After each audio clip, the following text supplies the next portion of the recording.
Bonjour à tous, bonjour à toutes. Lundi 2 décembre, rendez-vous mensuel du Monde des Time Basket. Deuxième émission. Avant de commencer, on tient énormément à vous remercier de nous avoir suivis aussi nombreux lors de la première émission. On a encaissé vos retours, on a essayé d'adapter pour ce soir, donc on espère que cette deuxième édition vous plaira. Je rappelle juste que chaque lundi, une émission différente. Avec nos amis du rugby et ainsi nos amis du foot pour le deuxième et troisième lundi. Pour ce mois particulier de fête, donc mois de décembre, le lundi 23, une émission spéciale, une surprise, on reviendra dessus un peu plus tard, mais on vous attendra très nombreux pour le 23, un showtime comme on dit. Voilà. Avant de vous présenter nos invités de ce soir, on vous donne d'ores et déjà rendez-vous début janvier pour la troisième édition. Et pour cette deuxième émission, nous avons le plaisir de recevoir Julie Philippon, joueuse de Rousset en National 3 féminine, Hélène Guillaume, ancienne coach de Ligue féminine et notamment de Sapela et du PABA, Christophe Sama, manager du club de Rousset et également coach de la N3 garçons et des U15 féminines PACA. Et enfin, Monsieur Steve Chikambu, ancien international et coach aujourd'hui du Sorg Basket Club. Les quatre invités pour le plateau, je serai accompagné de mon acolyte Olivier Gautret.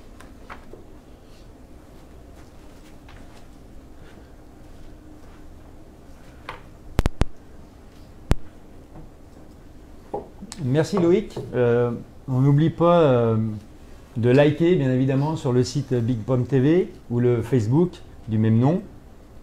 On remercie également les partenaires de l'émission, Axo pour les locaux, la société Fox pour l'éclairage et les restaurants qui sont partenaires de l'émission, à savoir Jimi Hendrix, le bistrot de Mathieu, le Mas Gourmand, la Grappe et le Bouche à l'oreille qui sera l'hôte de la soirée, sans oublier bien évidemment le domaine de Blaquière de Clément Bernard qui nous accompagnera après chaque émission autour d'un verre du terroir, bien évidemment, tout ça dans la modération.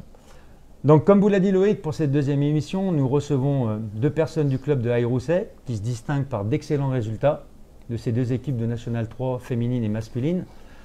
Donc dans un premier temps, on conversera avec Julie Philippon, qui est la joueuse de l'équipe, qui est actuellement première de sa poule de National 3 féminine, qui est invaincue après 7 journées.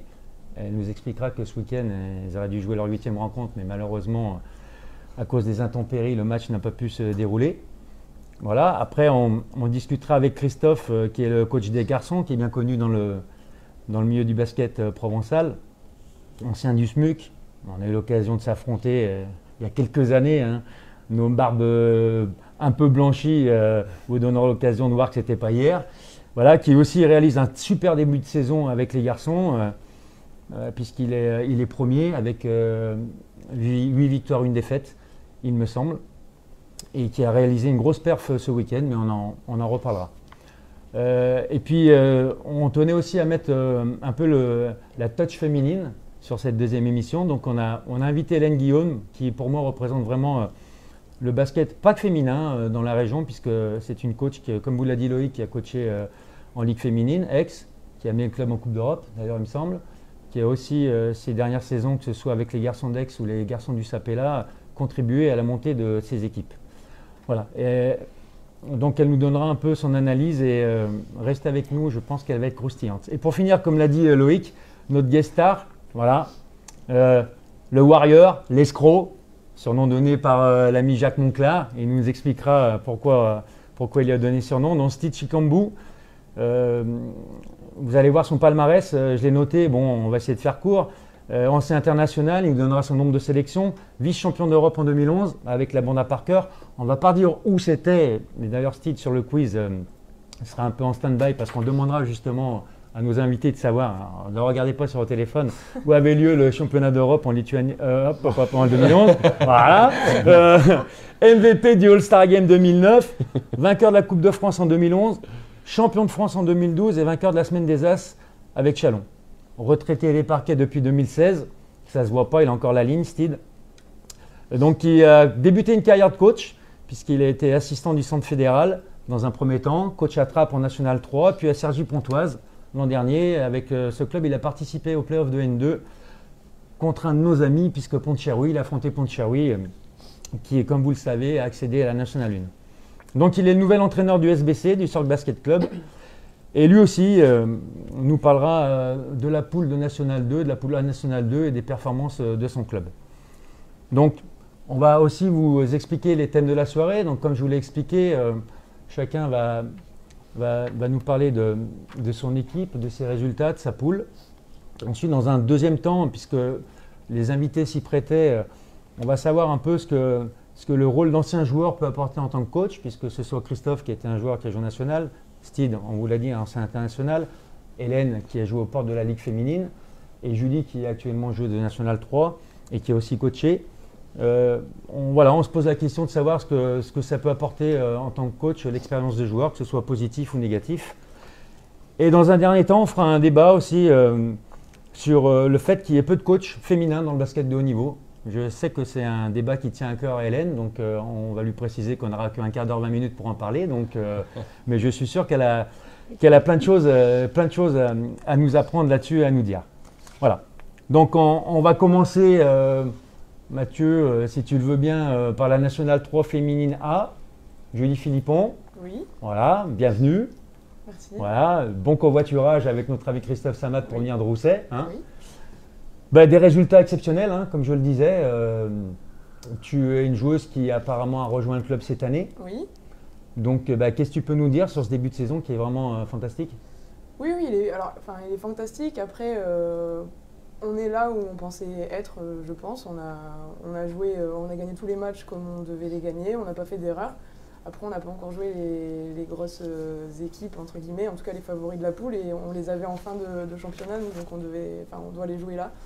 Donc c'est un peu les matchs qui arrivent qui vont dire si on fait vraiment une saison exceptionnelle ou pas. Après, on a une équipe cette année avec pas mal de nouvelles recrues qui en plus rentrent dans le 5 majeur. Donc du coup, ça a pas mal renouvelé l'équipe. C'était pas à gagner d'avance. Mais après, on fait un bon début de saison, fantastique. Je sais pas si on peut dire fantastique. 7 victoires, 0 défaite, moi je trouve ça très bien. Voilà, moi j'ai noté que vous deviez jouer Monaco le 12 janvier, qui un peu partage cette place de leader avec vous. Oui, on est leader avec. Alors, si on regarde le classement là, on ne doit pas être leader parce que du coup, il y a eu des forfaits en plus, donc du coup, un forfait général, donc du coup, le classement il vaut pas grand chose. Oui. Mais bon, c'est vrai qu'on devait jouer Monaco hier, qui est premier, qui est premier en termes de, invaincu comme nous en tout cas. Mais à cause des intempéries, on n'a pas pu le jouer. Donc on ne sait pas trop quand est-ce qu'on va le rejouer, ça risque d'un peu de changer un peu la donne selon quand est-ce que ça tombe comme date, quoi, parce que ça doit se jouer avant le début des matchs retour et que du coup il ne reste plus beaucoup de dates entre Noël, jour de l'an, etc. Donc à voir. Mais oui, en tout cas c'est un début de saison très intéressant. On a eu des matchs compliqués qu'on a gagnés sur la dernière seconde. On est allé 2 fois en prolongation, si je ne dis pas de bêtises. Et voilà quoi, donc... c'est un bon début de saison. Mais on sait que des saisons, des fois, ça joue à peu de choses. Hein. Des matchs serrés, et des fois, ça tombe du mauvais côté ou des fois, ça tombe du bon côté. Moi, je pense qu'il n'y a pas de miracle. Si les matchs serrés tombent du bon côté, il y aura certainement une alchimie dans votre groupe. Il y aura certainement des choses qui font que ça bascule aussi de votre côté. L'an dernier, les filles ont fini combien? Elles étaient déjà en National 3. 3e, il me semble qu'elles finissent aux portes des playoffs. Parce que bon, j'étais pas j'étais dans un club, mais je jouais dans la même poule, donc on suivait à distance. On parle sous couvert de Christophe, c'est ça, Christophe? Oui, bien sûr, elles ont fait les 3e. Elles ont raté les playoffs lors de la dernière journée, je crois. D'accord, donc le groupe a été renforcé dans le but de jouer la montée? C'est ça l'objectif de l'année? Moi, quand j'ai signé, l'objectif c'était de faire mieux que la saison dernière. Après, voir, sachant que cette année, en plus, les règles ont un peu changé parce que du coup, il n'y a plus de play-off. Alors du coup, c'est le premier qui finit, celui qui finit premier monte, donc ça diminue un peu les chances de monter parce que du coup, même si on finit 2e, avant on pouvait avoir la chance de croiser avec une autre poule et du coup de jouer encore même si on était 2e. Là, si on est 2e, on est 2e quoi. D'accord, donc c'est calqué sur la N3 garçons. Oui. Exactement. Okay. Exactement. Donc ça diminue les chances. Julie, si je peux me permettre, est-ce qu'il y a un gros écart de niveau? Parce que tout à l'heure tu disais, on a gagné des matchs en prolongation.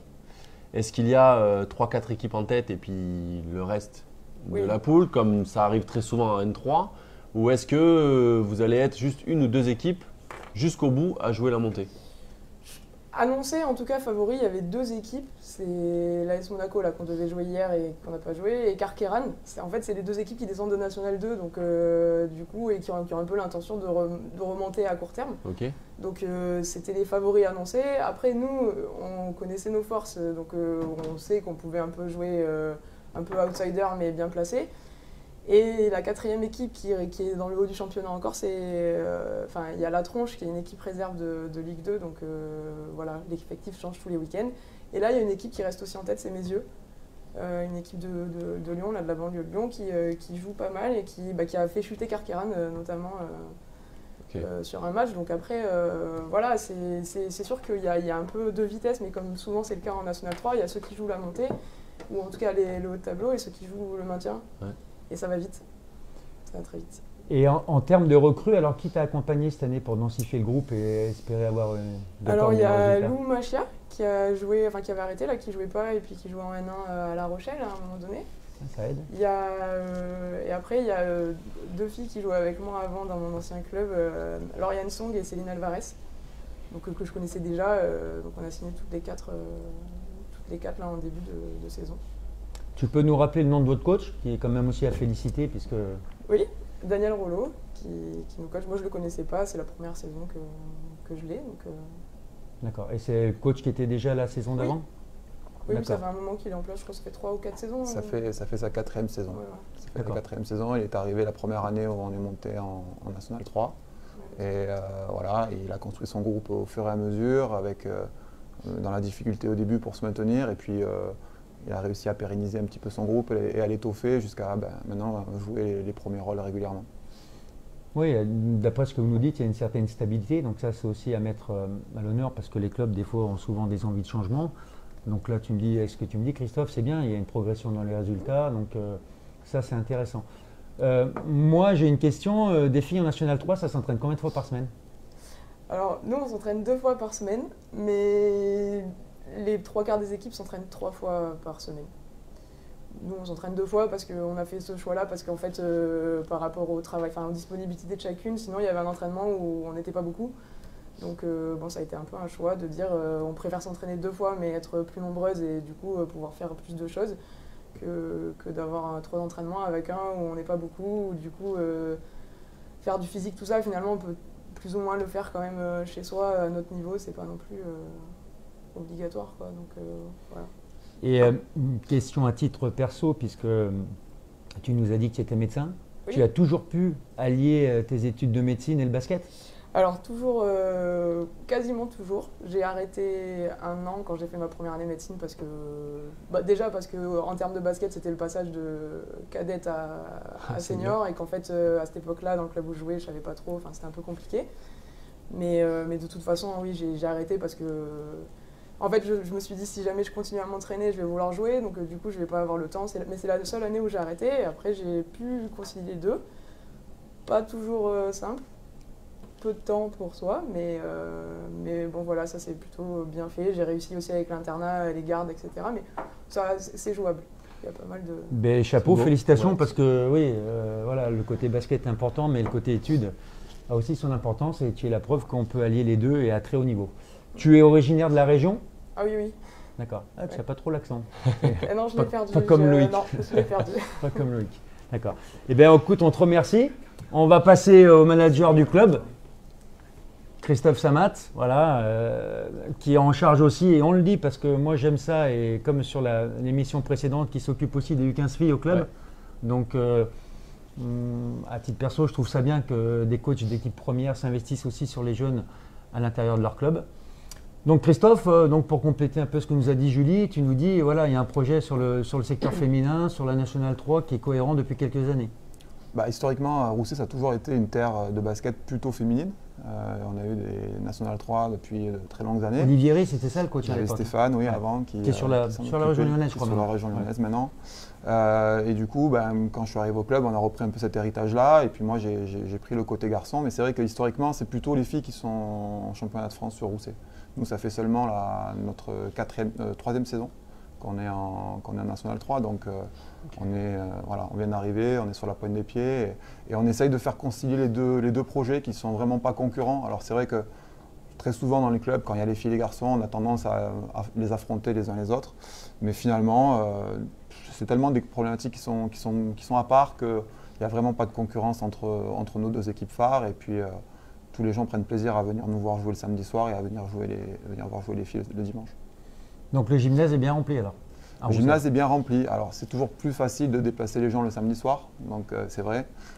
Mais je pense qu'il y a eu quand même de belles audiences le dimanche là, et puis je pense que ça va aller en s'améliorant avec les matchs en jeu là qui vont arriver. D'accord. Donc à titre personnel, coach des garçons, tu nous as dit depuis 3-4 saisons? Alors ça fait 5 ans. Ah, 5 ans? Ouais. Ouais, le temps passe vite. Hein. Ouais. Le temps passe vite. D'accord.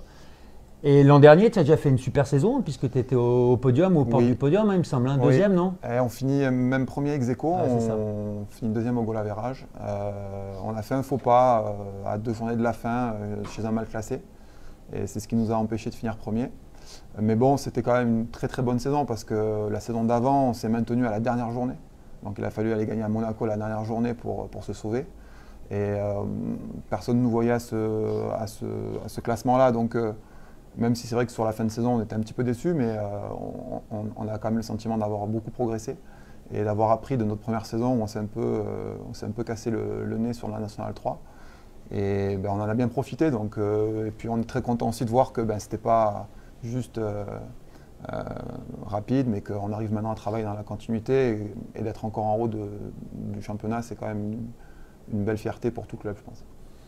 Donc le club, on va faire un peu des projets sur la comète. Si les filles accèdent en National 2 ou les garçons en National 2, il n'y a pas de choix qui sera fait.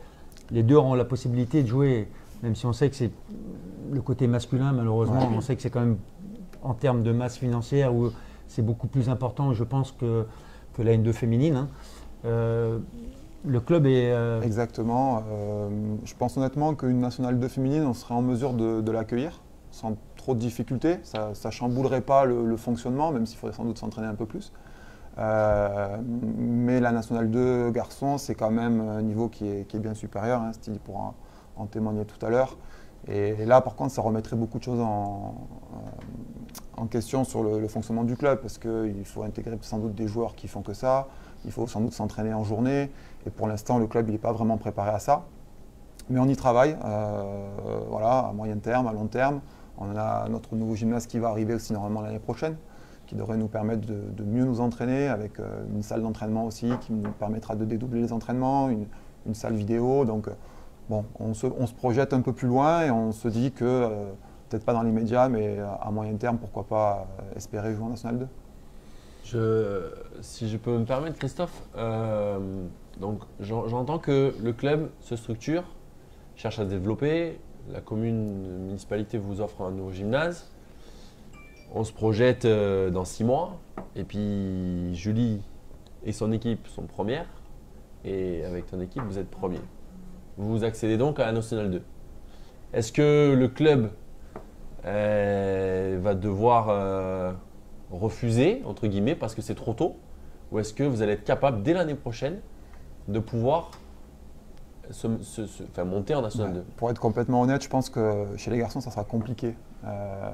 Il nous reste beaucoup d'étapes à franchir parce qu'en fait, le danger, c'est de faire tout exploser. C'est-à-dire que nous, l'année dernière, vous avez pu voir, je prends par exemple le club de Vaux-en-Velin, qui est monté un peu dans les mêmes conditions que nous. C'était une équipe de copains, un club formateur, familial sur Lyon.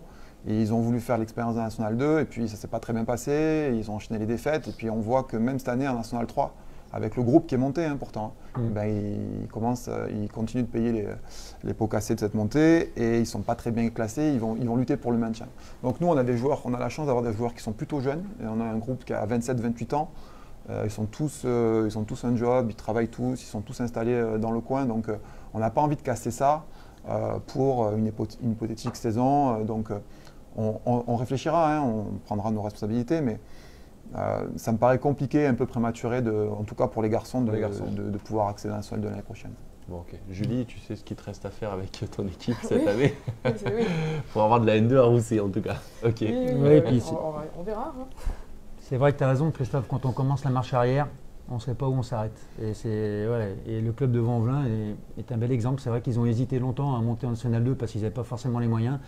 Ils y sont allés. C'est vrai que je suis le résultat cette année et c'est pas fantastique encore, malheureusement pour eux. Et en plus, je pense on a pu le voir, mais à l'intersaison, je crois qu'il y a 4 clubs de N3 qui ont refusé de monter en N2. C'est ça. Et je crois que tous ceux à qui on a proposé d'être repêchés, je ne suis pas sûr qu'il y en ait un qui a accepté d'être repêché. Donc ça veut bien dire nos amis d'Aix, je crois, qui ont été repêchés. Ah oui, Aix a été repêché, oui. Il me semble. Même et Sapella aussi. Mais Sapella a été repêché. Ouais. Le premier repêché. Mais il y en a beaucoup qui ont refusé de monter, donc c'est quand même un signe que… Il y a un vrai fossé entre la N3 et la N2. Financièrement déjà. Et toi, Christophe, tu t'entraînes combien de fois par semaine avec tes garçons? Nous, on fait 2 fois aussi. 2 fois et premier au classement de la N3, c'est quand même c'est fort parce que je pense qu'il y a des équipes qui s'entraînent en principe en N3, c'est 3 fois. C'est comme les filles. Moi, je me suis toujours entraîné 2 fois en N3. Parce que toi, tu avais un entraînement cadeau. Mais après c'est un peu lié à ce qu'on fait. Et on est un peu dans le même cas que les filles, c'est-à-dire que on a tous des gars qui travaillent. On en a un qui est comptable, il y en a un qui est ingénieur commercial, donc il part des fois faire une tournée. C'est Benoît Payette, notre capitaine, qui part faire des tournées en Asie 2-3 semaines. Donc il quitte les entraînements, il revient juste pour le match. On sait qu'on a humainement, on a un super groupe. Et, par contre, on sait qu'ils ont un investissement dans le temps qui est limité. Donc on essaie de faire, moi c'est ce que je leur dis, c'est essayer de faire le maximum dans le minimum de temps. Et sur ça, on peut compter sur eux. C'est quand même des gars qui adorent le basket et qui aiment se retrouver. Donc voilà, même si on ne se voit pas trop souvent dans la semaine, mais quand on est là, on bosse bien et c'est ce qui explique sans doute une partie de nos résultats. Et en termes de recrues, là, tu t'es renforcé sur quel poste de jeu cette année? Alors, j'ai pris que deux recrues cette année. J'ai pris Julien Rigoulot, qui est un jeune joueur qui était formé à Aix-Maurienne, qui a évolué ensuite à Pont-de-Cherruy pendant 2 ans, mais qui n'a pas beaucoup joué puisqu'il était très jeune et qui est arrivé l'année dernière sur Marseille. Et puis, il a fait quelques matchs. Il a joué à Aix-Venelle en National 2, mais toujours pareil, c'était un peu confidentiel. Et il voulait vraiment jouer en senior et il nous apporte vraiment une grosse plus-value dans l'intelligence, défensivement. C'est un joueur qui a un sacré physique aussi. Donc vraiment des 2 côtés du terrain, il nous apporte une vraie plus-value. Et ensuite, nous avons rejoint Cyril Popote, qui était un jeune joueur qui était sur Aubagne et qui était un petit peu formé au SMUC, pareil, originaire de Guadeloupe. Et pareil, c'est un poste 3-4, mais très aérien, qui nous apporte beaucoup de verticalité et qui nous permet d'avoir plusieurs options défensives sur le poste 3, sur le poste 4, quand on veut grandir le 5. Et voilà, moi, pareil, ce qui fait un peu notre force, c'est qu'on est très polyvalent. On n'a pas vraiment de joueurs qui sont vraiment uniquement 2, uniquement 3. Tu es un peu profilé comme une équipe de Lyonnais, quoi, avec des joueurs qui peuvent jouer 3-4 et qui peuvent un peu s'articuler. Ouais, même sur les 5, j'aime bien avoir des 5 qui puissent switcher sur les petits pour continuer de mettre pression sur la balle. Et voilà. D'accord. Et tu n'as pas une filiation particulière avec le club de Fos, puisqu'on sait tous que tu es aussi passé par le club de Fos. Oui. Et je me suis dit, tiens, comme tu es en National 3, peut-être que tu as moyen de récupérer des espoirs ou des joueurs qui étaient un peu entre 2 niveaux. Ça serait avec grand plaisir parce que c'est un club qui travaille bien sur la formation et qui sort chaque année de bons joueurs. Le problème, c'est que c'est souvent des espoirs qui sont, on va dire, il faut les accueillir pleinement, il faut les loger, il faut leur trouver une voiture, les amener à la fac. Voilà. Et nous, là, sur ça, on n'est pas capable d'accueillir encore ce profil de joueurs. Nous, on peut installer des joueurs, leur trouver du travail, mais avoir des joueurs qui sont entre guillemets en pension sur le club, on n'est pas équipé pour ça. Et maintenant, on va parler de ta perte du week-end quand même, parce qu'aller gagner à Saint-Priest qui est un club qui cherche à monter en N2 depuis au moins 4 ans, puisque nous, l'année où vous étiez avec nous, l'USAP, déjà l'année d'avant, ils avaient fini 2e, je crois. Donc ça fait 2 saisons derrière. Vraiment, c'est une grosse performance, parce que gagner à Saint-Priest, c'est jamais facile, surtout qu'ils étaient leaders invaincus. Exactement. Raconte-nous le match un peu, comment ça s'est passé? Dans l'idée déjà, c'était qu'on les avait vus jouer par vidéo et puis moi je trouvais que l'équipe était très très performante, donc ils ont déjà gagné beaucoup en déplacement, donc on se disait qu'ils n'allaient pas en perdre beaucoup sur la saison et que le seul moyen d'essayer de leur passer devant, c'était de les battre 2 fois. Donc on est allé là-bas un petit peu libéré en se disant que de toute façon on ne voulait pas revenir avec des regrets et on s'est dit qu'on allait tenter un peu le tout pour le tout, tant pis si on n'est pas à droit, on en prendra 20 ou 30, mais au moins on aura l'impression d'avoir tout tenté. Et puis voilà, on a joué vraiment libéré, on a pris nos shoots ouverts très vite dans le match. Et ils sont rentrés, donc ça les a mis un petit peu en difficulté. Et puis derrière, on a bien défendu. Alors c'est une équipe qui aime beaucoup aller au bout des systèmes, qui aime beaucoup réciter. Et on a réussi un petit peu à leur casser cette récitation et on ne les a pas laissés dans leur confort. Et ils ont commencé à douter, il y avait pas mal de monde, c'était un petit peu le match qu'ils attendaient pour creuser l'écart avec les deuxièmes. Et finalement, ça s'est un peu retourné contre eux puisqu'ils ont un peu hésité sur les possessions importantes et pendant le match. Et nous, on n'a pas trop lâché défensivement, hein. On n'a encaissé que 63 points, je crois. C'est ça, 63. Donc on a fait une vraie performance collective. Je crois qu'on a 6 joueurs au-dessus de 10 points aussi, donc c'est vraiment l'équipe là qui a fait toute l'équipe qui a fait Ouais, c'est bien, c'est intéressant, parce que pour ne pas trahir un peu, on s'était eu au téléphone il y a 15 jours, tu m'avais dit, c'est vrai qu'on fait un bon début de saison, mais attends Olivier, on a les gros matchs qui arrivent, on va à Fos, où tu t'es incliné, donc tu avais bien vu Saint-Priest derrière, on savait que c'était un gros match. La suite du calendrier, pour toi, c'est encore des sommets ou on reçoit Aix-Maurienne, qui est une équipe qui doit être à notre portée, surtout chez nous. Sachant qu'on a fini invaincu l'année dernière chez nous et on n'a pas perdu encore, donc on espère pouvoir maîtriser cette équipe chez nous. Et puis on va à Crampringy, qui est pour l'instant dernier du championnat. Donc voilà, maintenant qu'on a fait cet effort-là, on espère vraiment qu'on ne va pas laisser de match en route et qu'on va passer Noël au chaud, quoi. Et au niveau de la coupe, parce qu'on sait que ça peut aussi donner des points, je sais qu'on enchaînera avec Steed, qui lui est toujours qualifié en coupe. Tu t'es engagé, pas engagé? Je ne suis pas un très bon défenseur de la coupe, moi, parce que pour moi, elle n'apporte pas grand-chose. On est souvent à la recherche de matchs amicaux en début de saison, et puis c'est là où ça commence, et il y a souvent des gros écarts et des matchs qui ne sont pas forcément très constructifs pour se préparer. Et puis au fur et à mesure que ça avance, on a de moins en moins de week-ends de repos qui nous permettent de souffler. Moi, j'ai des joueurs qui partent en déplacement aussi, donc ils profitent des week-ends de coupe pour aller faire leur tournée. Donc nous, on n'est pas de très, très grands fervents de la coupe, sachant qu'après, il y a toutes les équipes de N2 qui veulent leurs points aussi, et c'est compliqué pour une équipe de N3 de récupérer des points par ce biais-là. On te remercie, Christophe. Un mot sur les U15 filles quand même, parce que tu es aussi coach des U15 filles, hein, c'est ça, en PACA? Oui. Ça se passe comment? Ça se passe bien. Après, voilà, hein, on parlera peut-être du basket féminin un peu plus tard, mais c'est vrai que le basket féminin est quand même en souffrance un petit peu dans notre région. Donc on évolue en ligue, mais c'est vrai qu'il y a tellement peu de joueuses et le socle de la pyramide est tellement serré que les niveaux de jeu ne sont pas extraordinaires. Donc bon, pour l'instant, ça se passe bien, mais voilà, c'est une autre version du coaching et du rôle d'entraîneur. Mais bon, ça n'empêche pas de prendre quand même beaucoup de plaisir et à essayer de développer certaines joueuses. On a une joueuse là qui est en équipe de France U15, là, Elena Zemmoura, donc c'est aussi une grande fierté de pouvoir envoyer des joueuses de Rousset en équipe de France. J'espère que tu ne te tapes pas, passez-moi l'expression, 40 minutes de zone avec les U15 filles en ligue. Non. Ça va. Voilà, à ma grande surprise, l'année dernière, pareil, on a eu un carton de zone sur toute une saison et on est allé au bout. Donc, non, ça, les entraîneurs jouent bien le jeu. Bien. Je pense que ça a été. C'est bien parce qu'il y a quelques temps. Ça a été plutôt bien compris. Et et c'est vraiment un plaisir là de pouvoir, en tout cas, jouer dans ces règles-là. Super, Christophe, on te remercie. Je vais laisser quand même un ancien Chalonnais questionner le prochain invité, puisqu'ils ont joué dans le même club. C'est ça, monsieur Steed Chikambou. En effet, ancien Chalonnais, aujourd'hui à Sorgues. Moi, j'ai appris ton arrivée à Sorgues tardivement. Comme moi. Voilà, bon, ça me rassure. J'ai été agréablement surpris parce que je te connaissais en tant que basketteur. Alors, j'ai su que tu étais à Cergy parce que Raphaël Wilson, qui était avec moi à l'INSEP, jouait pour ton équipe. D'accord. Donc, j'ai suivi via Raphaël sur les réseaux sociaux. Comment tu arrives, avec le peu de moyens, il faut le dire, sur Sorgues, à mener ton groupe et quels sont tes objectifs pour cette saison? L'objectif premier, bon déjà comme tu as dit, j'ai signé au mois d'août. Quand j'arrive, il y a un seul joueur qui reste. Donc Wayne Maurice. Qui n'est pas le plus jeune, mais qui est encore très bon. Hein. Exactement. Et donc le règlement en National 2, c'est tu as droit qu'à 4 mutés. 4 mutés. Donc j'ai pris directement mes 4 mutés, sachant qu'il n'y avait pas beaucoup de joueurs sur le marché, étant donné que j'arrivais en août.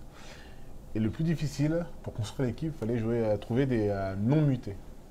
Alors non-mutés en août, il faut aller chercher. Donc je suis parti, comme je suis originaire de Paris, je suis parti à Paris, j'ai vu des gars jouer. Et je leur ai dit, écoutez, t'as fait combien de temps que t'as pas été dans un club? 2 ans, 3 ans. Je dis, bon, venez, j'ai besoin de joueurs. Donc venez à Sorgues. Donc ça s'est passé comme ça. Et voilà, on essaie de faire le dos rond cette année. Parce qu'on a eu une baisse de subvention, une très grosse baisse de subvention de la mairie. Donc un budget pas très gros. Mais voilà, c'est le défi que je me suis lancé, de jouer le maintien cette année. Ok, comment le groupe vit? Donc tu as dit 4 mutés, les autres non mutés arrivent de région parisienne. Ouais. Comment s'est passée leur intégration? Comment tu as pu les intégrer dans un projet de jeu que tu as? Pour certains, d'après ce que tu dis, ils n'avaient pas joué en club depuis quelques temps. Tu es encore dans un bilan négatif, si je ne me trompe pas, tu m'arrêtes. Il a fait une belle perf, failli faire une belle perf ce week-end. Hein. Tu permets, nos amis de Beaujolais. J'allais le dire, j'en ai discuté tout à l'heure avec lui. Posez les questions, parce qu'après, il faut que je me rappelle de ce que tu comment le groupe évolue? Parce que ben, voilà, on est voisins avec l'USAP et c'est vrai qu'on regarde avec attention le samedi soir les résultats. Comment tu t'en sors avec ce groupe-là? Après, moi, je suis tout à l'heure, on va en parler. Je suis un coach où je suis très très proche de mes joueurs. Après, j'essaie aussi de recruter des joueurs qui ont la même mentalité, le même fonctionnement dans la vie non basket. C'est-à-dire qu'ils écoutent à peu près la même musique, qui viennent à peu près du même milieu. Voilà, j'essaie de recruter ce genre de joueurs. Et il s'avère que ça fonctionne très bien. L'année dernière, j'avais fait ça à Cergy. Là, cette année, j'ai fait ça avec le joueur que j'ai. Et ça fonctionne très bien. Et après, moi, je suis un coach qui aime bien mettre l'ambiance dans le groupe, dans mon équipe. On est plutôt relation copain-copain. D'accord. Mais après, dès qu'il y a le match, on sait que voilà, c'est coach-joueur. Donc l'intégration se fait très, très facilement. Et après, les joueurs ça fait pas très longtemps qu'ils ont joué en club, je leur dis voilà, moi je suis un coach qui va vous apprendre un basket que vous n'avez pas joué de toute votre. J'allais dire du tout, ouais. Du tout. Et voilà, j'ai recruté 2 meneurs, donc je peux leur apprendre par rapport à mon expérience tout ce que j'ai appris très tard, je vais essayer de leur inculquer très tôt. Et les autres joueurs, j'essaie de leur apprendre les bases du basket, quoi. Et on est très loin. On est très loin. Parce qu'on a repris très tard aussi. On a repris très tard les entraînements. On a repris quoi, le 20 août, sachant que les équipes reprennent le 1er août. Ouais. Et j'avais pas toute l'équipe, donc j'étais encore dans le recrutement. Donc c'est vrai qu'on est très très en retard par rapport aux autres équipes. Très très en retard. Et aujourd'hui, je suis obligé de m'adapter à des choses que je n'ai jamais faites. C'est-à-dire des boîtes, des zones. Je n'aime pas ça. Mais je suis obligé parce que j'ai les joueurs majeurs aujourd'hui. Si je leur demande ce que j'aime, moi, comment défendre dur et tout terrain et tout ça, les mecs, au bout de 15 minutes, ils tirent la langue et j'ai pas les rotations. Donc l'objectif, il y en a 2 objectifs, c'est le maintien et de faire progresser ceux qui sont arrivés de la région parisienne pour leur montrer c'est quoi le basket à jouer, quoi. D'accord. Moi, si j'ai une question, la philosophie du coach Steve Chikambu, c'est quoi? C'est un coach défensif, c'est un coach offensif, c'est un coach c'est quoi? Comment tu te définirais, toi, en tant que coach? Oula, ça c'est une grande question. Aujourd'hui, je n'ai pas de définition à avoir par rapport à ça. Aujourd'hui, je suis arrivé dans un club où il n'y avait pas de joueurs. Donc, il fallait que je m'adapte à l'équipe et aux joueurs que j'avais. Donc, à l'origine, moi j'aime défendre, jouer rapidement et avoir beaucoup de joueurs intelligents en fait, qui connaissent bien le basket. Et je me rends compte, plus je descends de niveau, j'ai coaché en National 2, et plus c'est difficile de trouver ces joueurs-là. Donc il faut que je m'adapte et tout ça, il faut que je revoie un peu mon niveau d'exigence, ce qui est très difficile pour moi. Parce que j'ai été joueur, il y a des choses que je me dis mais comment ça se fait? Toi, tu n'arrives pas à faire ça, mais pour moi, c'est tellement facile. Et de voir des situations et que les autres ne voient pas. Et c'est là où il y a toute la difficulté. Donc aujourd'hui, je m'adapte. Ce que tu me dis, ça me fait penser, quand j'étais plus jeune, j'ai eu la chance d'avoir Alain Gilles comme coach. Et lui était un peu comme toi. Lui, c'était vraiment un top joueur et il ne comprenait pas que des joueurs n'arrivent pas à mettre en place des choses aussi faciles qui lui paraissaient d'une évidence, mais pour lui, phénoménal. Et ça va pas être facile. Ah oui, Et après, s'adapter au jeu que tu as connu de la Pro A en équipe de France, la N2, j'ai l'impression c'est pas le même basket. Ah non, du tout, du tout. Il y a une situation ce week-end qui est arrivée. Enfin, on défendait en boîte 2, tout ça, et on était à la mi-temps, on était à +3. Et je me dis, bon, le coach, il va s'adapter, quoi. Il va s'adapter, donc je leur dis, avant le match, de rentrer sur le terrain, je leur dis, bon, on passe en 3-2 match-up. 3-2 match-up, ça veut dire, parce qu'il faut vraiment bien expliquer ce que c'est. Alors, 3-2 match-up, c'est, ok, si j'ai un joueur qui coupe, tu suis ton joueur, quoi qu'il arrive. Tu suis ton joueur, j'aurais dit, les intérieurs, si votre intérieur il monte, vous montez, et on est en man-man. Et là, et pourtant c'est Wayne Morris, quoi. C'est Wayne Morris, et là, Wayne Morris, son joueur coupe 2 fois, et le mec, il comprend pas, quoi. Et c'est des choses comme ça que j'arrive pas à comprendre. Je la regarde tous, vous avez compris? Oui, oui, oui. Ok, on y va, et des erreurs comme ça, moi, en attaque, pas de problème, ils peuvent faire des erreurs, c'est normal. Mais en défense, faire des erreurs aussi minimes sur des consignes très très simples, c'est là où j'ai des difficultés. Ouais, en fait, le plus dur, si je comprends bien, c'est tu as tellement connu un niveau d'exigence élevé avec des personnes avec un QI basket exceptionnel qu'aujourd'hui. Non, on n'a pas joué ensemble. Non, qu'aujourd'hui, tu te retrouves face à des joueurs qui n'ont pas forcément le B.A.-ba en fait. C'est ça. Et du coup, ça rend la tâche encore plus difficile. Après, ça, c'est ce que je voulais aussi. Hein. Ton défi, c'est quoi? Parce que tu prépares un diplôme ou voilà. C'est quoi ton défi? Moi, je sais que quoi qu'il arrive, je coacherai à haut niveau. Ça, je le savais. Dès que je suis sorti de l'INSEP, on m'a demandé de coacher en Pro B et j'ai pas voulu. Parce que j'avais eu déjà l'expérience d'Antoine Rigaudot quand j'étais à Paris. C'est qu'il connaissait le basket, mais entraîner, c'est autre chose. C'est vraiment autre chose, quoi. Et je me suis dit, moi, ça sert à rien que j'aille directement parce que je vais me casser la gueule. Excusez-moi, je vais me casser la gueule. Tu peux y aller, on est entre nous. Et j'ai dit, je vais descendre de division pour me former tranquillement et arriver en haut avec le bagage que j'aurai, quoi. Et ça s'est avéré encore aujourd'hui où mon ami Dounia Issa qui était au Mans, voilà, il est passé directement coach, il n'avait pas coaché, tout ça, ben voilà. C'est dur. Ça a sauté. Ouais. Donc moi, comme ma carrière, je suis descendu en N1, j'ai gravé les échelons. À la fin, on te verra, c'est ça? Exactement. J'espère en tout cas. D'où ton surnom de l'escroc, si je ne me trompe pas. Non, l'escroc, ça vient pas de ça. Le Warrior. T'es arrivé un peu sur la fin, quoi. Non, l'escroc, c'est. Je le dis maintenant ou... Vas-y, bien sûr. Non, l'escroc, c'est que. Alors, j'étais un joueur filou. J'arrivais toujours à m'en sortir de certaines situations. Et ce qui s'est passé, c'est que j'étais dans la liste de l'équipe de France. Donc, j'avais fait les présélections. Et en fait, juste avant de partir au championnat d'Europe, il y a, je sais plus, je crois que c'est Antoine Jo qui se blesse. Donc, c'est ça. C'est ça. Moi, j'ai fait Wikipédia parce que je te connaissais, Steve, mais après, je t'ai dit ton CV et j'ai vu que tu avais remplacé Antoine Dio. Voilà. Donc, je te confirme. Et donc, on m'appelle. Donc, j'y vais, je fais de bonnes performances et tout ça. Et en fait, on arrive jusqu'en finale et on perd contre l'Espagne. Et après, il y avait une prime. Et c'est là où comment il s'appelle? Monclar m'a surnommé l'escroc. Voilà, c'est pour ça que le nom l'escroc, il est là. Ok. Et justement, Loïc le précisait, puisque tu passes ton DE en ce moment cette année. DES. Excuse-moi, DES. Rendons à César ce qui est à César. Comment ça se passe justement les semaines d'entraînement où tu es sur Paris pour faire ta formation? Qui prend le groupe en main à Sorgue? Alors, c'était très difficile parce que dès que je suis arrivé dans le club, j'ai demandé est-ce qu'il y avait des entraîneurs et tout ça. Et on m'a dit non, il n'y a pas d'entraîneur. Donc, je n'avais pas d'assistant. Comme il n'y avait pas assez d'argent pour recruter un assistant et comme j'avais signé tard, j'avais pas eu le temps de prendre un assistant. Et il n'y avait pas d'argent. Donc, quand je fais ça, je donne le groupe à Wayne Morris, enfin 2-3 cadres. Je leur donne les entraînements et ils le font. Mais il s'avère que depuis, à chaque fois que je vais au DES, le week-end, on ramasse, quoi. Mais il n'y a pas d'intensité, il n'y a rien. C'est compliqué. Et c'est compliqué. Donc là, ce que j'ai fait, j'ai regardé un peu les entraînements des jeunes. Et j'ai vu un Vito, un mec du coin de Sorgue qui entraîne. Et je lui ai demandé est-ce que tu voudrais venir faire l'assistant parce qu'il est tout le temps là à la salle.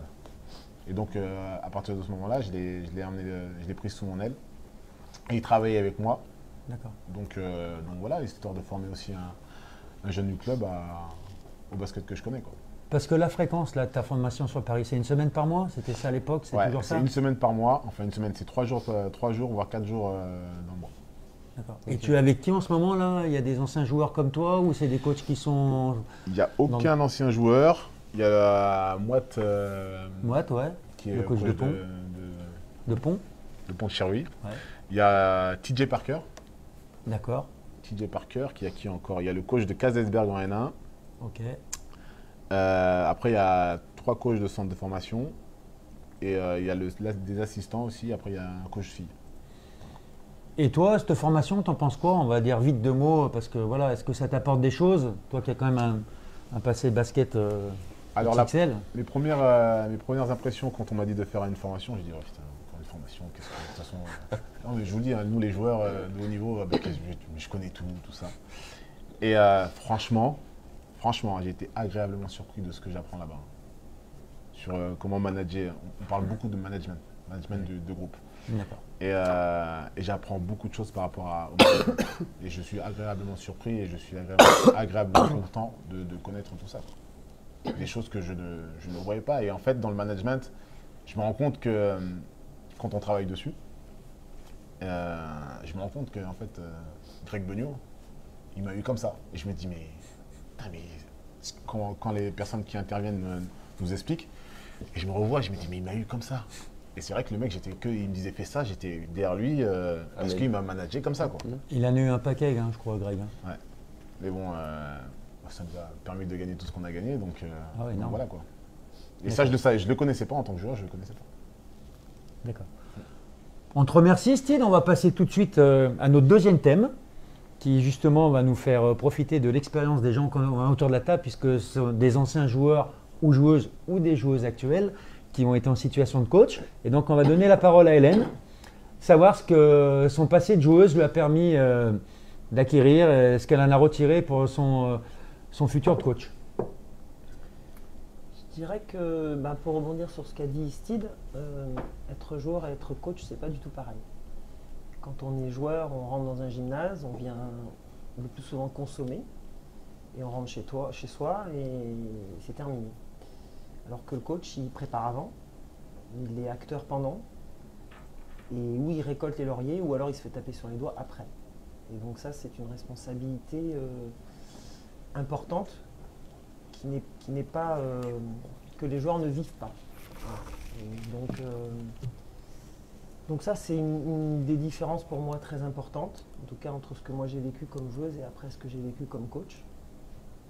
Après, je ne sais pas s'il y en a d'autres, peut-être que mes camarades là ont aussi un avis là-dessus. Mais en tout cas, ça c'est déjà une différence majeure. Le poids des responsabilités sur un coach et sur un joueur ou sur une joueuse n'est pas du tout le même. Et quand tu as basculé coach, tu as de suite, entre guillemets, passe-moi l'expression, tué la joueuse que tu étais? Tu as fait la transition directement, tu t'es mis tout de suite dans une autre configuration ou tu es resté un moment encore joueuse sur tes premières années de coaching? Alors, je suis restée un petit moment joueuse, ouais. Ma première expérience, en fait, quand j'ai démarré, en fait, je me suis dit comment apprendre vite et bien. Et donc, j'étais joueuse à Marignane à l'époque. On était en National 1B. Et puis, des problèmes financiers. Le club n'est pas monté en National 1A et est reparti en National 3. Et donc, moi, je suis partie à Aix. J'ai été assistante de Jacques Verneret, qui arrive à l'INSEP. Ah oui. Et donc, j'ai fait 1 an. Donc, c'était une formation très accélérée. Très intéressante aussi, parce que c'était vraiment quelqu'un qui sortait du haut niveau. Et, alors comme joueuse, on avait Cathy Melin, on avait Nicole Antibes, il y avait une joueuse qui était internationale. Voilà. Donc c'était très intéressant. Moi j'étais responsable du centre de formation et assistante de Jacques Verneret. Jack qui a quand même une méthode bien à lui, oui, de coacher. D'ailleurs, je n'y suis resté qu'1 an, mais on est amis depuis 30 ans. C'est-à-dire que je me suis rendu très vite compte que je n'avais pas forcément une personnalité adaptée pour être assistante. Et comme j'ai eu l'opportunité après de prendre un groupe, l'AS Bengali à l'époque, qui était en National 3, j'avais très envie de faire par moi-même en fait. Et donc j'ai assez vite pris ce qui m'intéressait, écarté certaines choses qui n'étaient pas forcément je pense qu'un coach, il met beaucoup de sa personnalité aussi dans sa façon de coacher, de prendre une équipe. Donc j'avais envie de faire à ma façon. Donc, mais l'apprentissage a été très intéressant parce que justement, ça m'a permis, je pense, de gagner du temps en termes d'expérience. D'accord. Et après les Bengalis, alors toi, tu t'es retourné Alors après, moi, j'ai quand, fait avec 10 ans de basket féminin. Donc, j'ai fait les Bengalis. Ensuite, je suis parti au SMUC. Après, je suis allé à Istres. Donc, chaque fois, on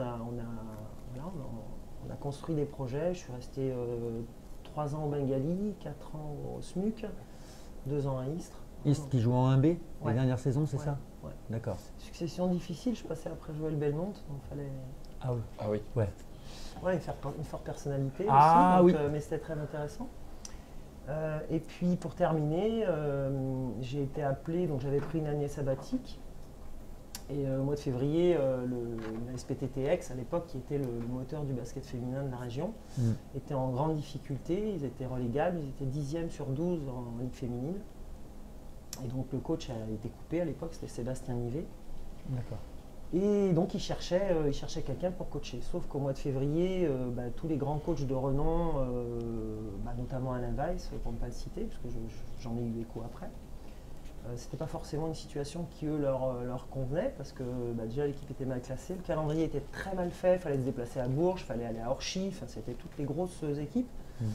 Et donc personne n'a voulu s'engager, en plus il fallait quelqu'un qui ait le brevet d'état deuxième degré. Et donc par le biais de Jacques Verneret, qui avait été contacté par M. Boilon, qui était l'emblématique président de la section féminine, ils ont cherché, ils ont fait une shortlist, et donc j'étais dans la liste.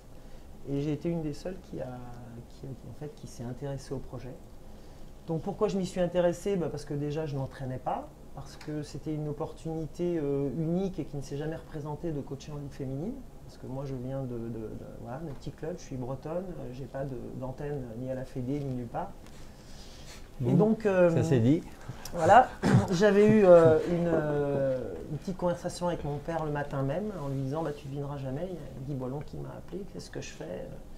Il m'avait dit de toute façon, vu le calendrier pourri, vu la situation du club, au pire, ça va suivre son cours et l'équipe va descendre. Au mieux, il se passera peut-être quelque chose. Donc il m'a dit fais-le, comme ça te donnera une expérience. Donc c'est ce que j'ai fait. Donc j'ai démarré le 15 février, j'ai fini le 15 mai. Et ça s'est très bien passé. Alors j'ai eu aussi la chance de récupérer en cours de saison une joueuse qui était blessée, qui était extraordinaire, c'était Christy Harauer. Donc vous mettiez cette joueuse sur le terrain, vous n'aviez plus qu'à donner des consignes, à vous asseoir, et puis ça se passait très bien. Et donc on a fini 5e, on s'est qualifié pour une Coupe d'Europe.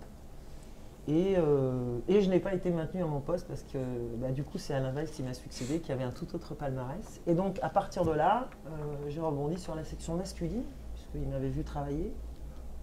Et je pense que ça leur avait plu. Et donc je suis parti entraîner les garçons. Voilà. J'ai fait 10 ans avec les garçons aussi. Et pour revenir au thème abordé là, qu'est-ce qui t'a permis, toi, ancienne joueuse, est-ce que ça t'a permis de gérer des situations en tant que coach avec tes joueurs?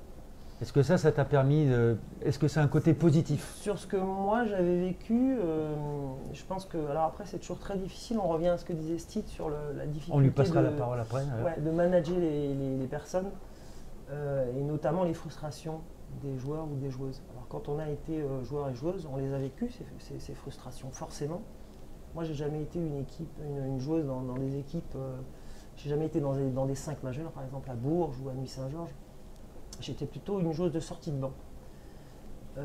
Donc ça permet quand même d'avoir un petit peu de... Quand on a vécu les choses, c'est toujours plus facile derrière de les expliquer et de faire passer certaines choses que quand on n'a pas eu forcément un parcours de joueur et de joueuse. Mais ça reste malgré tout, toute cette frustration du joueur ou de la joueuse, ça reste malgré tout une des choses, je pense, les plus difficiles à gérer pour les coachs. J'ai une petite question pour toi. Je t'ai rencontré plusieurs fois il y a quelques années. Ouais. Et j'ai le souvenir d'une coach un peu hyper active au bord du terrain, avec beaucoup de caractère, beaucoup de voix. En écoutant Steve tout à l'heure, il disait « je suis très proche de mes joueurs ». Un peu copain, etc. Je les intègre de cette façon-là. J'aimerais savoir comment toi tu étais, parce que t'ai découvert de l'extérieur, et j'aimerais savoir comment tu te comportais avec les filles et les garçons? Est-ce qu'il y avait des similitudes ou est-ce que c'était un comportement complètement différent que tu avais? Alors je pense avoir été encore plus excitée avec les filles, donc tu m'as pas vu dans mes meilleures années. Non. Et avec l'expérience, forcément, on agit un petit peu différemment. Et je pense que le rapport d'une coach femme avec des joueurs pardon, masculins n'est pas le même du tout. Je sens que... Vas-y. Ouais, donc on peut difficilement se comporter comme une copine avec les joueurs. Ok. En tout cas, de mon point de vue, je pense qu'il y a quand même une frontière, une limite très tenue, très fine, à maintenir de façon à ce qu'il y ait quand même un respect de la compétence. Et ça, tu l'avais pas forcément avec les filles, du coup. C'est ça? Non, c'est pas pareil. Ok. Pas pareil. C'est intéressant ce que tu dis parce que Steve nous a donné sa façon un peu de gérer le groupe. Je pense que pour être coach, il faut faire en fonction de ce qu'on a à l'intérieur de nous. Voilà, si Steve il sent les choses comme ça et il le fait, et c'est très bien. Toi, tu sentais Oui, les choses ça ne veut pas différemment. dire que la méthode soit meilleure d'un côté ou de Ouais, l'autre. bien- Je pense bien qu'effectivement, évidemment. Il faut faire Il faut avec être vrai. Ouais. sa façon d'être. Après, je pense que ce qui est très important, c'est de pouvoir se regarder dans une glace, de se dire qu'on a été franche et si possible, mais là le terme est un petit peu difficile, juste, franche et juste. Ok. Mais après, la justice de la place du coach ou de la place du joueur, Pas la c'est même. toujours soumis à... C'est clair. Ça dépend, ça varie. Et toi, Steve, justement, tu étais quand même un joueur de caractère, si je me souviens bien. Oui, j'étais un joueur de caractère. Tu Alors, n'étais pas un joueur facile pour les coachs. quand il n'y avait pas la justice, j'étais pas facile. D'accord. Voilà. Non, j'étais un joueur de caractère, donc dans mes premières expériences de coach, moi, quand un coach, pour me bouger, quoi, quand un coach me disait, me lançait des défis, ou me criait dessus, ou me disait t'es pas bien, t'es nul, et ben je réagissais, quoi. Et comme moi j'avais connu que ça, donc l'année dernière, c'était D'accord. pareil avec mes joueurs. Il est allumé là. Moi, je te rentre dedans, il faut que tu réagisses et tout ça. Et en fait, il y avait des joueurs qui n'arrivaient pas à réagir. Et c'est là où, cette année, quand je suis en DES, bien sûr qu'on sait qu'il y a différents caractères et tout ça. Bien sûr. Et on arrive à avoir ça s'appelle Camp Colors. Je ne vais pas rentrer dans les détails parce que c'est très compliqué. Tu reviendras. Et en fait, tu arrives à profiler tes joueurs. Et donc, il y a des joueurs, tu dois leur parler comme ça, comme ci. Et en fait, c'est là où le DES est très, très enrichissant par rapport à ça, quoi. Et maintenant, j'apprends à parler, à profiler mes joueurs et à leur parler d'une certaine manière. Donc, sinon, avant, c'était allez, les gars. Et en fait, il y avait des joueurs, par exemple, sur les briefings de match, je sortais du vestiaire, je me disais, ah putain, j'ai fait un briefing là, les gars, je les ai allumés, c'est bien, ils sont partis, ils vont partir. Et en fait, je voyais qu'il y avait des joueurs qui étaient là, on y va, et je voyais des joueurs, ils n'étaient pas touchés. Ouais. Et moi, j'ai connu ça, j'ai connu que ça, moi, tu sais, le coach qui te, et voilà, t'es touché et t'y vas. Et je comprenais pas. Et là, cette année, vraiment, je comprends, et à faire mon briefing de match, à toucher toutes les personnes, toutes les couleurs, comme on dit, à toucher toutes les personnes. Et là, j'arrive mieux à avoir des résultats, quoi. Et toi, quand je parle de tuer le joueur, est-ce que tu as tué le joueur Steve Chikambu? Est-ce que le coach, il est coach Steve Chikambu et le joueur c'est fini ou... Non. L'année dernière, j'ai beaucoup appris. Je ne sais pas si vous avez vu Thierry Henry quand il s'est fait virer de Monaco, ce qu'il faisait. Et ben, je faisais la même chose à l'entraînement. C'est-à-dire, il expliquait des choses. Et quand les joueurs n'y arrivaient pas, il disait bon, pousse-toi, laisse-moi, je vais te montrer. Et après, il se mettait à jouer, tout ça. Et les joueurs, ils ne comprenaient pas. Ils disaient, mais t'es plus joueur, t'es entraîneur, quoi. Et en fait, moi, c'est ce que je faisais. Avec mes joueurs, je disais, mais comment t'arrives pas à faire ça? Mais regarde, là, tu prends le ballon, pick and roll, tu regardes là-bas, regarde ce qui se passe. Bon, allez, on joue. Mets-toi sur le côté, regarde-moi. Et je faisais ça. Et il y avait mes joueurs qui me disaient, mais Steve, t'es plus joueur. T'es plus joueur, t'es entraîneur. Et cette année, tu vois, je le fais moi. Je l'ai fait encore un tout petit peu, parce qu'il y a des fois, quand les mecs, ils n'arrivent pas, mais j'essaie de leur montrer, mais sans leur dire, mais mets-toi sur le côté et je vais te montrer, tu vois. Et c'est de là que ça part, quoi. Donc, Steve est en train de devenir pédagogue. Tu es en train de nous dire ça? Exactement. Nous, je parlais en général, les basketteurs de haut niveau, on connaît le basket. Mais coacher, on ne sait pas. On ne sait pas. Ouais. On ne va pas se mentir, on ne sait pas. pas la même chose. Ah, clair. c'est pas du tout la même chose. Et dans ce que disait Hélène aussi, moi j'ai trouvé ça intéressant. Moi je pense que les plus belles années, c'est quand on est joueur. Parce que, en effet, quand tu fais ton match, même si tu es investi, tu es passionné, une fois que le match est terminé, c'est terminé. Nous, les coachs, on sait qu'une fois que le match est terminé, si tu gagnes, tu bois une bière avec tes amis, tu en profites 5 minutes, mais tu es déjà focus sur le match d'après. Et ça, qu'est-ce que tu en penses, toi? Est-ce que cet électrochoc, ce changement de situation, tu le vis aussi et tu le comprends et ça te permet peut-être de mieux comprendre tes coachs de l'époque? Alors, je me disais, il n'y a pas très longtemps, je me disais, mais putain, il y a des coachs qui ont souffert avec moi quand même. Hein. Il y a des coachs qui ont souffert avec moi.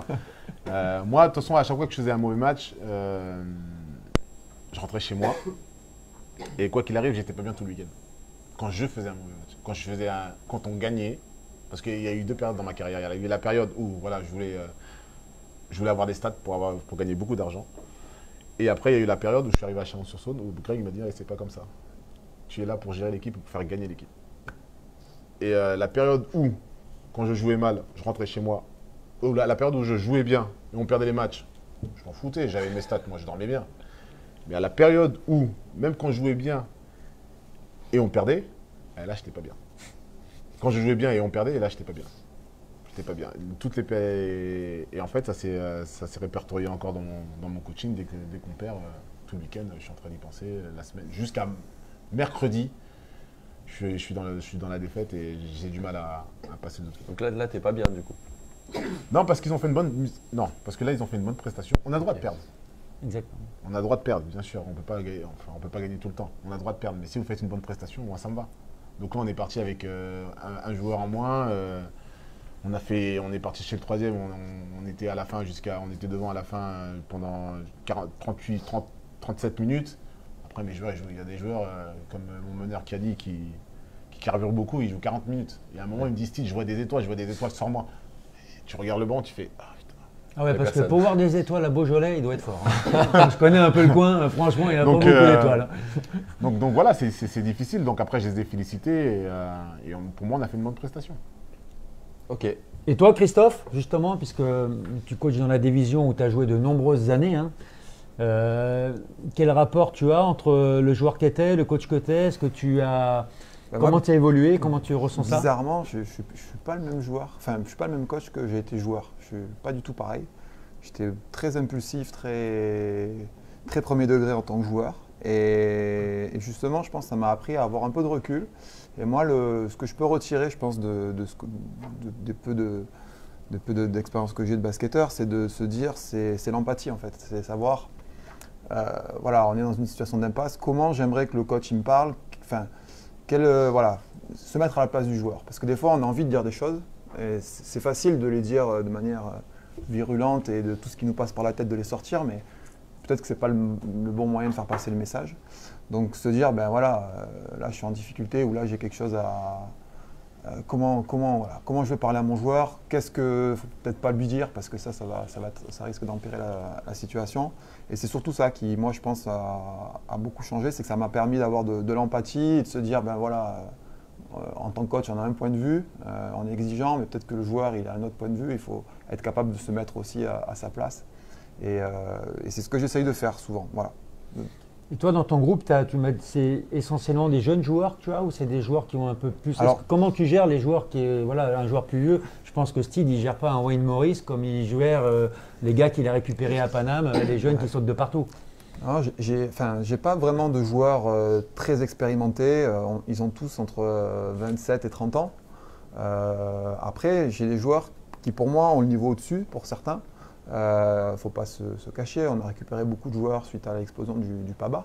Donc c'est des joueurs qui ont connu la National 2, le haut tableau National 3 déjà. Donc ils connaissent le niveau. Donc la manière dont je le gère, c'est un petit peu ce que j'essaye d'être au quotidien, c'est-à-dire avec honnêteté. C'est-à-dire quand il y a des choses qui ne vont pas ou quand on sent que la situation n'est pas très bonne pour eux, ben, c'est leur dire clairement et pas leur raconter de fausses histoires. De toute façon, ils ne sont pas bêtes, hein, ils le sentent très vite. Et puis de trouver une solution qui soit constructive pour tout le monde. Donc voilà, il n'y a pas forcément d'anciens. Après oui, il y a les jeunes. Moi j'insiste aussi beaucoup sur les jeunes parce que c'est vrai que, je ne sais pas ce qu'en pense Steve, mais les nouvelles générations sont un peu plus tête brûlée et veulent beaucoup de choses très vite. Et voilà, et moi j'essaie de leur apprendre un peu de la patience. Ils sont avec de super gars autour qui sont là pour les encadrer, pour les aider à progresser. Donc voilà, j'ai plutôt je suis un peu plus dur avec les jeunes. Voilà, pour qu'ils puissent se développer dans la durée, on va dire. Et par rapport à ça, oui, je trouve intéressant, la nouvelle génération de joueurs, Steve, là tu es en train de nous dire que tu écoutes la même musique qu'eux. Ben, moi ça m'intéresse parce que franchement j'entraîne des U15 et j'aimerais bien, peut-être que je me connecterai aussi sur les morceaux qu'ils écoutent, ça m'intéresse. Est-ce que tu trouves qu'il y a un décalage justement entre, comme le dit Christophe, des jeunes joueurs qui réclament du temps de jeu tout de suite, qui réclament des responsabilités, qui ne comprennent pas? Est-ce que tu trouves qu'il y a un décalage entre la nouvelle génération de joueurs et les anciens joueurs que tu étais ou qui étaient peut-être… Alors moi, je ne sais pas si c'est une chance, mais j'ai la chance d'avoir… Enfin, j'ai un fils qui a 17 ans, qui joue à Strasbourg, donc je suis très très connecté avec lui, c'est vraiment, on est vraiment fusionnel. Donc, comme je suis avec mon fils, je suis avec les joueurs. Donc, on écoute les mêmes musiques, on parle de la même façon. Je ne peux pas te répondre là-dessus. C'est vrai que les joueurs, moi, toute ma carrière, les joueurs, ils ont toujours voulu les choses vite. Les choses vite. Et même moi, je voulais les choses vite, mais j'avais pas le bagage. Et c'est après, quand dans ma carrière plus tard, j'ai dit, mais en fait, je demandais des trucs à Philippe Hervé, j'ai envie de jouer, je suis meilleur que Mickaël est, il faut que je joue. En fait, j'avais pas le bagage pour jouer. Ok, je marquais des points en espoir et tout, j'étais l'un des meilleurs espoirs, mais tout ce qui était lecture sur pick and roll, tout ça, je connaissais rien. Et je disais, je veux jouer, je dois jouer. Et je mettais la pression comme ça. Et c'est vrai que les générations, de toute façon, elles veulent tout de suite vite. Et en plus, avec l'explosion de la NBA, c'est plus facile d'y aller. Donc les mecs, ils veulent monter le plus vite possible. Et voilà, maintenant, c'est à nous, les coachs, comme il fait, c'est très bien de leur montrer comment la voie à suivre pour arriver au plus haut, quoi. Et après, je veux revenir sur quelque chose. Vas-y, sur ma frustration par rapport à joueurs et entraîneurs. Par rapport aux arbitres? Non, les arbitres. Non, je plaisante. Non, c'est que moi, comme j'ai été meneur de jeu, j'ai influencé beaucoup sur le cours du jeu. Donc j'ai influencé beaucoup sur le cours du jeu. C'est moi qui décidais les tactiques à faire, si je voulais les marquer et tout ça. Bon, bah, je savais comment faire. Et en fait, quand tu es entraîneur maintenant, c'est plus toi qui décides. Et là, tu te dis, tu ne peux plus rentrer sur le terrain. Et ça, c'est une frustration. Hein. Pour moi, c'est une frustration de ne plus pouvoir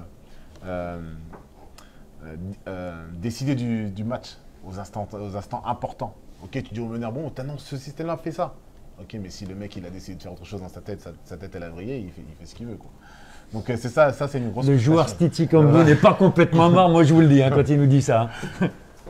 Ok, ben on va aborder le troisième thème, le dernier thème de la soirée. On va débattre. Parce que ça tourne, hein. Ouais, ça tourne là. on va débattre. Les amis du foot, ils exactement. vont nous dire, La question est simple.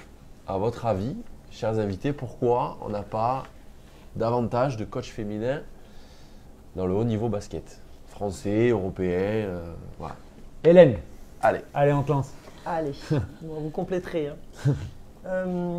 Alors je vais vous faire un peu d'histoire, mais je pense qu'il y a déjà un facteur culturel, parce que je pense que le sport s'est quand même beaucoup construit autour du sexisme. Et je suis allé faire un petit peu des recherches et j'ai vu que Pierre de Coubertin avait, quand il a rénové un petit peu les Jeux Olympiques, il a dit cette phrase. Il a dit « Une Olympiade femelle serait impratique, inintéressante, inesthétique et incorrecte ». Donc déjà, ça pose un peu les bases. Alors, vous allez me dire, on n'est plus en 1900, mais ça construit quand même quelque chose dans l'imaginaire, dans la représentation. Donc je pense que les femmes sont quand même dans un milieu, le sport reste très masculin. Donc ça reste dans les pratiques et dans sa gestion. Chercher le nombre de femmes présidentes d'une fédération, chercher, si on l'élargit même en dehors de l'aspect sportif, les femmes qui sont présidentes d'une société dans le CAC 40, chercher… voilà. Donc forcément, si on redescend les échelons et qu'on l'applique au basket par exemple, on peut l'appliquer certainement à d'autres sports, il n'y a pas beaucoup de femmes. Après, je pense qu'il y a aussi un peu une autocensure, parce que de l'expérience que j'en ai, je vois plutôt des hommes qui s'engagent, qui prennent des postes et qui en même temps passent les formations. Et les femmes, de par un peu cette représentation où on leur dit toujours « mais bon, vous êtes moins bonne, vous êtes moins ci, vous êtes moins là », elles ont plutôt tendance à avoir besoin d'être sûres d'elles, donc à passer les diplômes avant et pas forcément se lancer. Et puis après, il y a aussi, je pense, petit côté social, c'est-à-dire le rôle de la femme aussi. C'est-à-dire que la femme, c'est aussi et surtout une maman, une épouse, et que donc c'est forcément plus compliqué quand vous avez 3 ou 4 entraînements le soir de dire à votre mari chérie, je pars à 18 h, je reviens à 23 h, donc tu douches les enfants, tu les fais manger, n'oublie pas de faire les devoirs, tu leur racontes une histoire et puis après tu les mets au lit. Mais à 23 h, je te promets, je serai là. Et puis samedi, je vais rentrer à 3 h du matin parce que j'étais en déplacement. Donc tout ça, finalement, je pense que ça contribue quand même à... Ça diminue le nombre de femmes qui peuvent peut-être postuler sur des postes. Et quand elles y arrivent, alors si on prend l'exemple de la Ligue féminine, il y a Julie Barren qui coach à Basketland, c'est la seule. Il y a 2 assistantes, je crois, qui sont... À Strasbourg, il me semble qu'il y a une assistante de Colette. Je ne sais pas s'il y est toujours. Steve peut peut-être nous le dire. Elle y est toujours? Elle est repassée chez les espoirs. Je crois qu'elle y est. D'accord. Ouais. Ok. Donc et alors Savasta qui a Tarbelo. Oui, mais je parlais de la partie féminine. Donc chez les filles, il y a 3 postes sur 24. Et chez les garçons, donc en Pro A, il n'y en a pas. En Pro B, il n'y en a pas. Et en National 1, il y a Laure Savasta à Tarbes. Après, il y a la coach nationale. Oui. L'équipe de France. Voilà. Qui sauve un peu le... Voilà. Mais c'est vrai que si on fait la moyenne, effectivement, il y a peu de femmes. Mais je pense qu'il y a des raisons quand même. Quoi. Il n'y a pas uniquement... il y a un profil bien particulier quand même pour entraîner aujourd'hui, je pense. Pour une femme en tout cas. Alors en N2 l'an dernier... Pas avoir d'enfants, c'est pas facile. En N2 l'an dernier, il y avait au moins 2 clubs de mémoire. Il y a une Martégale qui coachait en N2. Il y avait la coach Dupuis, ça c'est sûr. Ouais. Et puis il y a Fonbonne qui a l'OLB depuis Moi à l'époque où j'étais au Sapé-là, on était 2 aussi, il y avait Béné et... Voilà, Jessie Ross. Donc non, ça fait un tout petit pourcentage. Est-ce que tu penses que c'est pas lié aussi au tempérament? On voit que tu es une femme de caractère, Hélène, donc je ne suis pas surpris que des présidents aient voulu te confier des équipes à haut niveau, des équipes masculines. Est-ce que tu penses que ça aussi, ça influe pas dans le choix? Une femme avec du caractère, on a tendance à vouloir lui confier l'équipe. Mais je pense aussi, c'est bien que tu l'abordes, mais combien de présidents aujourd'hui dans le basket masculin ou même féminin sont prêts à confier les rênes à une femme? Il y a toujours ce petit truc de est-ce qu'elle va y arriver? Est-ce qu'elle va les tenir? Est-ce qu'il y a toujours quand même cette question qui est liée un petit peu à ce que j'ai énoncé aussi. Hein. C'est pas dans les standards. Et tu penses qu'on n'est pas proche d'y arriver? Regarde, je prends l'exemple du foot. C'est Clermont qui a 2-3 ans. Corinne Diacre qui maintenant. Tu crois que c'était un coup médiatique? Mais un peu aussi. Bon après, heureusement, ça s'est pas trop mal passé. Mais j'imagine ce qu'elle a dû passer. C'est-à-dire que pour arriver à des postes comme ça, il faut être vraiment très compétente. Ouais. C'était, je sais plus qui, je crois que c'était Françoise Giroud qui avait dit les femmes seront les égales des hommes le jour où elles pourront, comme les hommes, occuper des postes à responsabilité en étant incompétentes. On en est loin, quoi. Belle formulation. Steve, toi, le joueur que tu as été aurait pu être coaché par une femme sans problème? Fallait qu'elle soit vraiment compétente. Parce que, non, mais sérieusement, parce que même les coachs, même un coach, c'est pour ça que j'ai eu beaucoup de problèmes avec. Enfin, beaucoup de problèmes. J'ai eu des problèmes avec certains coachs. De toute façon, le joueur, il est tout le temps en train de te tester. Ça, c'est sûr. Et si tu n'es pas compétent, t'es mort. T'es mort. Et si tu es une femme et tu n'as pas de charisme, là, tu es doublement mort. Donc, c'est vrai que. Une femme qui me dit bon voilà c'est comme qui m'explique les choses, c'est comme ça, voilà parce que je vois ça, je fais ça, c'est que c'est pour ça que je fais ça. Moi j'ai pas de problème. Mais après si tu n'as pas le charisme et tu n'as pas la logique des choses, ben moi surtout moi je te bouffe. Ah, sérieusement, j'ai envie de gagner donc faut m'expliquer pourquoi tu fais les choses. Donc voilà. Christophe et Julie, un point de vue sur... Julie, toi tu as eu les 2 coachs, tu nous as dit des coachs masculins, des coachs féminins. Est-ce que tu peux nous dire un peu le positif, un peu, ou ce qu'un coach féminin t'a apporté et qu'un coach masculin t'a pas forcément apporté? Sans parler de technique. Hein. Je n'ai pas l'impression que ça a été vraiment lié au côté féminin ou masculin. Je pense que c'est, Hélène l'a un peu dit, c'est surtout lié au caractère vraiment du coach. Moi, j'ai pas vu en tout cas de différence vraiment, en tout cas dans ma relation à moi avec les coachs, quand j'ai eu j'ai eu des coachs, des hommes avec qui ça s'est très très bien passé, d'autres avec qui ça a été beaucoup plus compliqué. Et à l'inverse, j'ai eu pareil des femmes avec qui ça s'est très bien passé, qui m'ont beaucoup appris, et d'autres avec qui ça se passait pas très bien. Après, par contre, ce que j'ai vu, mais peut-être que c'était plus lié à leur personnalité que vraiment à ça aussi, c'était que les femmes coachs que j'ai eues avaient plus tendance pour le coup à être proches de leurs joueuses Et du coup, ça faisait un peu des histoires, parce que bon, chez les équipes de filles, c'est toujours pareil, c'est qu'il y a beaucoup d'histoires. Et il y avait tendance un peu à avoir du copinage, et du coup, derrière, forcément, ça créait un peu des tensions, ce qui n'était pas le cas avec les hommes que j'ai pu avoir. C'est ce que disait Hélène, c'est que quand la relation homme-femme est différente, il y a une barrière qui s'installe. Alors que quand c'est. Après, j'en ai eu d'autres des coachs. Moi, j'ai eu Christelle Verneret en sélection chez les jeunes, qui était quand même assez. Là, pour le coup, c'était vraiment très autoritaire. Et il n'y avait pas du tout cette relation-là, du tout. Et ça s'est très bien passé. Mais c'est vrai que les deux autres que j'ai eus, c'était un peu plus, un peu plus détente. Après, c'était c'était chez les jeunes souvent, donc on n'a pas le même rapport non plus au coach. Hein.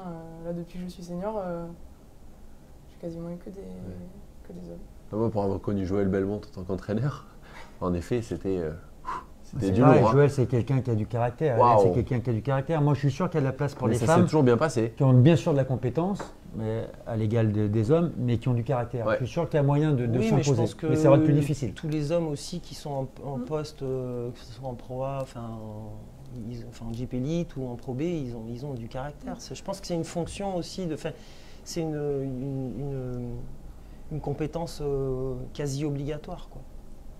Parce que si tu n'as pas de caractère, tu te fais aspirer. Aspirer par les fortes personnalités, aspirer par le groupe quand ça va pas bien. Donc je pense que ça, c'est une des composantes quand même quasi incontournable du profil que doit avoir un coach qui prétend coacher à un certain niveau, quoi. Christophe, est-ce que tu as quelque chose à rajouter? Parce que là, je vois le technicien Mister Delrand qui nous fait des grands signes parce qu'on commence à avoir mangé un peu le temps, le chrono. Donc, tu as quelque chose à apporter au débat? Qu'est-ce que tu en penses? Non, rien de plus. Je rejoins un peu Hélène sur ce qu'elle disait sur la disponibilité des femmes qui forcément fait que c'est plus compliqué pour elles d'accéder à des postes d'entraîneur. Après, je ne vous l'ai pas dit, mais j'ai joué pour elles. Donc, j'ai déjà été coaché par une femme. Et non, ça s'est bien passé. En tout cas, il n'y avait pas de. On a eu des accrochages, mais pas parce que c'était une femme en fait.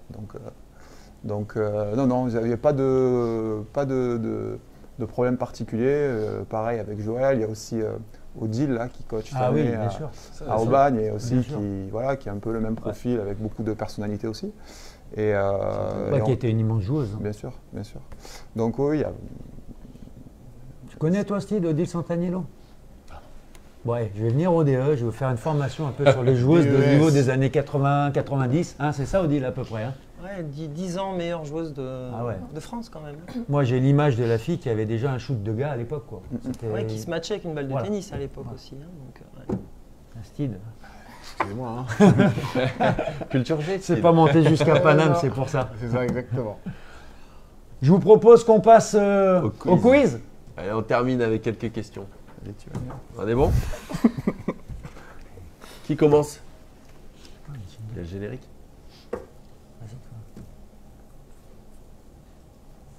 Allez, je me lance. Qui est actuel leader de Jeep Elite? Oui, allez-y. Là, c'est cadeau les questions. Lasvel. Nombre de victoires, nombre de défaites? 0 défaite. Et nombre de victoires? C'est plus Lasvel, c'est LDC. LDLC. LDLC. LDLC, c'est ça. LDLC Asvel. Qui va recevoir comme sponsor l'Olympique Lyonnais. Exact. Et je vois de suite, là, voilà, je vois ton voisin de droite. Monsieur Gautret est content. Ah ouais, il est aux anges. Moi, j'ai rien dit. Olas investit. Je peux rien dire, sachant que le fils du patron joue à l'OM, donc on ne peut pas polémiquer sur le côté football. Ok. J'enchaîne. Vas-y. Dans quelle ville française se déroulera le TQO féminin des prochains JO? Oh les gars, il va falloir vous réveiller là, la doublette là, hein. Parce que là on n'est pas bien hein, quand même. Non, on n'avait pas dit qu'on était en concurrence. Donc. On voit qu'elles sont au top de l'actualité. Hein. Pas partout. Vas-y. Bon, alors ça, une question super dure. Quel joueur français a vu son maillot retiré en NBA? Parker. Alors justement, ça nous permet, on fait un aparté sur le quiz. Steve, toi tu as joué avec lui, avec Tipeee. Qu'est-ce que tu peux nous dire sur Est-ce que tu es surpris de sa réussite actuelle ou une anecdote peut-être? Ouais, une anecdote, mais bon, si on commence là, Mathieu va faire la minuit. Mais... Première année où je suis appelé en équipe de France, je sors de Cholet en Pro A, j'arrive à Nancy. Et Tony Parker ne dit, il ne fait pas la campagne. équipe de France. Donc je suis premier meneur, tout ça, bien, tranquille. Et il arrive, c'est en 2008, hein, et il arrive à un stage à Paris.